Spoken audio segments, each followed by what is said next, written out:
Hi friends, ఇది వచ్చేసి mutton fry without any masala అండి. టేస్ట్ చాలా బాగుంటుంది. ప్రాసెస్ కూడా చాలా క్విక్గా అయిపోయింది. 30 మినిట్స్ లోపలే. ప్రాసెస్ వచ్చేసి ఇట్లా చిన్న చిన్న పీసెస్ ఫస్ట్ కట్ చేసుకోవాలండి. తర్వాత ప్యాన్లో పెట్టుకొని ఒక 3 to 4 టేబుల్ స్పూన్స్ నువ్వుల నూనె అయితే ఇంకా బాగుంటుంది. ఏదైనా యూస్ చేసుకోవచ్చు.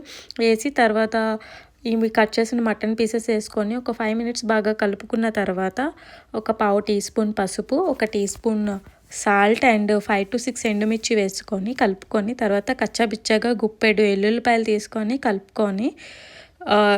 వేసుకొని కలుపుకోవాలి.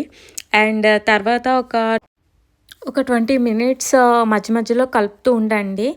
అండ్ కలిపిన 20 to 25 మినిట్స్ తర్వాత అది ఫ్రై అయిపోయిందండి. ఫ్రై అయిందని ఎట్లా తెలుస్తుంది అంటే, ఇక్కడ చూపించిన విధంగా ఆయిల్ పైకి తేలుతుంటే ఫ్రై మనకి కంప్లీట్ అయిపోయినట్టే. అండ్ లాస్ట్లో మనకి ఉప్పు కానీ కారం కానీ సరిపోలేదంటే దించే 2 మినిట్స్ ముందు యాడ్ చేసుకొని కలుపుకొని సర్వ్ చేసుకోవడమే.